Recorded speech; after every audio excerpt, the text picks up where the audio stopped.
बिस्मिल्लाहिर्रहमानिर्रहीम, अस्सलाम वालेकुम। लाखों करोड़ों दुरूदो सलाम मोहम्मद मुस्तफ़ा सल्लल्लाहु अलैहि वसल्लम और आले मोहम्मद पर।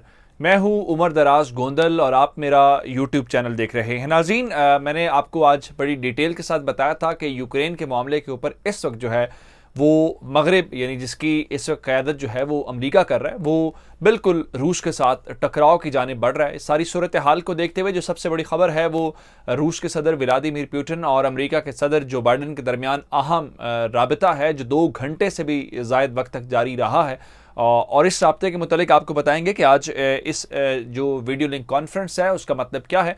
और दूसरा मैं जो अहम मामला बताना ये चाहता हूँ कि अमेरिका के जो इत्तेहादी हैं उनके ऊपर भी बुरा वक्त है, और वो एक लिहाज से बड़ी गेम प्लान की गई है। और जो फ्रांस है उसने एक बड़ा कारी वार किया है और बड़ा टाइमली प्ले किया है, जिसमें मोहम्मद बिन सलमान को, सऊदी अरब को और टर्की को लेके इस सारे के सारा एक बिल्कुल एक नई सिचुएशन डेवलप हो गई है जिसको कोई एक्सपेक्ट नहीं कर रहा था। ये तमाम डिटेल्स मैं आपकी खिदमत में पेश करूंगा, लेकिन अगर आपने अभी तक चैनल सब्सक्राइब नहीं किया और आप चाहते हैं कि आपको मुस्तनद और बरवक्त खबरें मिलती रहें तो हमारा चैनल सब्सक्राइब कर लीजिए, बेल आइकन के ऊपर क्लिक कर लीजिए ताकि हमारी आइंदा आने वाली वीडियोज़ बर वक्त आप तक पहुँचते रहें।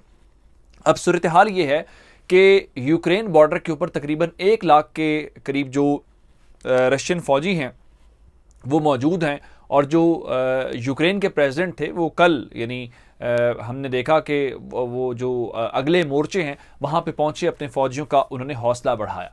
दोनों जानिब से नर्व्स का इम्तिहान लिया जा रहा है। रशिया ये कह रहा है कि वो हमला करने नहीं जा रहा, लेकिन जो इलाके उन्होंने 2014 के अंदर जो क्राइमिया की सूरत में थे या उसके बाद जो यहाँ पे रूस नवाज जो हल्के हैं उन्होंने कब्जा किया, तो यूक्रेन उनको न छेड़े। और दूसरा, अगर वो नाटो के अंदर जाता है तो उसको बर्दाश्त नहीं किया जाएगा। लेकिन जो इस वक्त वेस्टर्न ब्लॉक है जिसके अंदर अमेरिका उसको लीड कर रहा है, वो ये समझते हैं कि वो यूक्रेन की जो खुद मुख्तारी है उसके ऊपर कोई समझौता नहीं करेंगे और रूस को कोई दबाव नहीं डालने देंगे। अब जिसके बाद सिचुएशन इस कदर ख़राब है कि आज जो, हालांकि चलिए अगर देखा जाए तो रशिया का तो बॉर्डर लगता है, अमेरिका का बॉर्डर नहीं लगता, उसके बावजूद आज 2 जो बड़ी ताकतें हैं उनके सरबराहों ने आपस में एक हंगामी राब्ता कायम किया है। और इस हंगामी राब्ते को लेके पुतिन और जो बाइडन के दरमियान एक वीडियो कॉन्फ्रेंस हुई है और उस वीडियो कॉन्फ्रेंस का 1 पॉइंट एजेंडा सिर्फ और सिर्फ यूक्रेन है।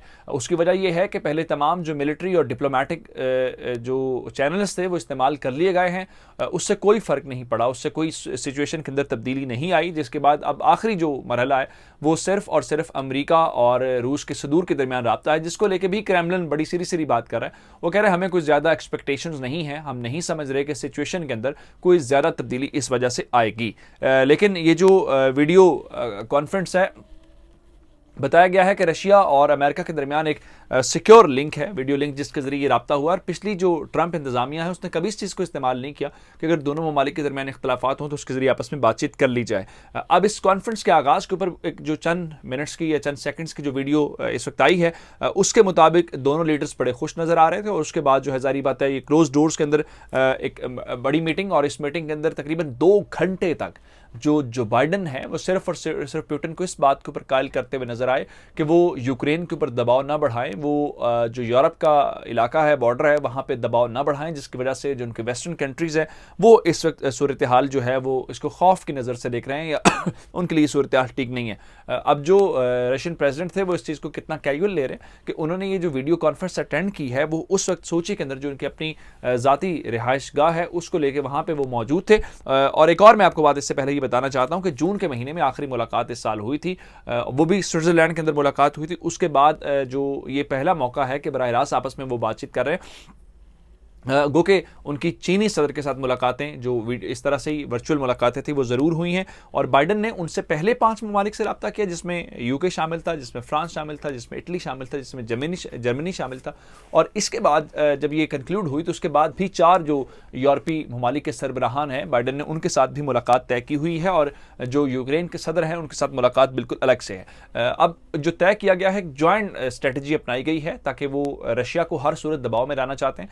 वो कह रहे हैं कि कि हम रशिया को यहाँ से पीछे धकेलना चाहते हैं। बेसिकली अब वो जो उनका वर्ल्ड ऑर्डर है वेस्ट का, उसको चैलेंज कर रहा है। वो रशिया है और वो चाइना है, तो वो हर तरीके से उसको करें। अब दो तरीके से इस वक्त उनके पास प्लान है कि अगर रशिया नहीं मानता तो हम क्या करेंगे। पहली बात यह है कि उनके जो बैंक्स हैं उनके ऊपर पाबंदी लगा देंगे, और बैंक्स की पाबंदी लगाने का मतलब ये होगा कि वो इंटरनेशनल जो सिस्टम है उससे कट ऑफ हो जाएंगे, और उनके साथ जाहिर बात है आप कोई भी जो ट्रांजैक्शन है वो नहीं कर सकेंगे। जो दूसरा उससे जुड़ी हुई इंपॉर्टेंट बात है, इस वक्त आप देखें तो ग्लोबल फाइनेंशियल पेमेंट सिस्टम है। मिसाल के तौर पे अगर पाकिस्तान को चीज़ खरीदना चाहता है या बेचना चाहता है तो वो एक इंटरनेशनल सिस्टम है जिसके तहत आप ये ट्रांजैक्शंस करते हैं, और ये जुड़ा हुआ सिस्टम है एक पूरी दुनिया का।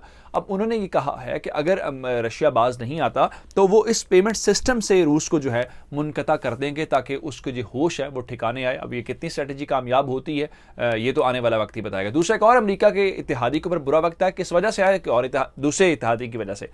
दो इत्तेहादियों का जिक्र आपके सामने करना चाहता हूँ। जिस तरह मैंने आपको बताया वीडियो कॉन्फ्रेंस पहले 5 ममालिक, फ्रांस उसमें शामिल था। तो फ्रांस अमेरिका का अहम इत्तेहादी है, और फ्रांस ने हाल ही में उनके सदर ने दौरा किया है उनका सऊदी अरब का, और इसके अलावा यूएई के साथ उन्होंने जो राफेल तैयारे हैं उसकी एक डील की है, अगर आपको ये याद हो तो। उसके अलावा जो सऊदी अरब है वो अमेरिका का एक बड़ा इत्तेहादी है। गो कि वो जो ट्रंप इंतज़ामिया वाली उसके अंदर गर्मजोशी है वो बाइडेन इंतज़ामिया के दौर में नहीं है, लेकिन बहरहाल ताल्लुकात तो बहुत जो है उनके शानदार हैं।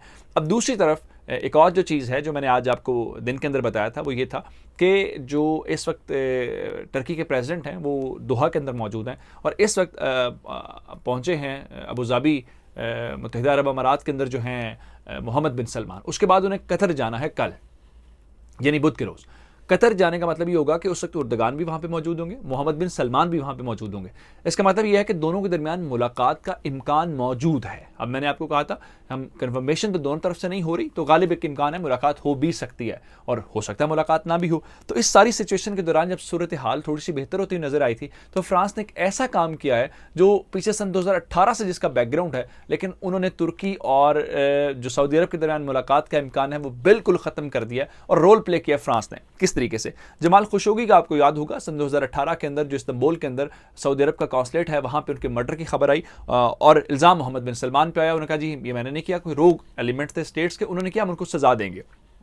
अब फ्रांस के अंदर एक बड़ी जो गिरफ्तारी हुई है, उस गिरफ्तारी को लेकर मोहम्मद बिन सलमान एक बार फिर लाइमलाइट में आ गए, खबरों में आ गए हैं। एक शख्स हैं जिनका नाम खालिद उतैबी नाम है, 33 साल के जो शख्स हैं, ये जो रॉयल फैमिली है सऊदी अरब की उसके गार्ड रहे हैं, और उनका नाम इसके साथ जुड़ा हुआ है। कैसे जुड़ा हुआ है? जब ये मर्डर हुआ तो वो उस वक्त कॉन्सुलेट के अंदर सऊदी अरब के मौजूद थे, और ये फ्रांस से ट्रैवल कर रहे थे रियाज की जानिब, और अपने ओरिजिनल पासपोर्ट के ऊपर कर रहे थे। और आप हैरान इस बात के ऊपर होंगे कि तुर्की ने रिक्वेस्ट की हुई थी इंटरपोल से, और इंटरपोल ने तुर्की की रिक्वेस्ट के ऊपर जो इनका नाम है उसके ऊपर वारंट जारी किया हुआ था, गिरफ्तारी का वारंट जो है।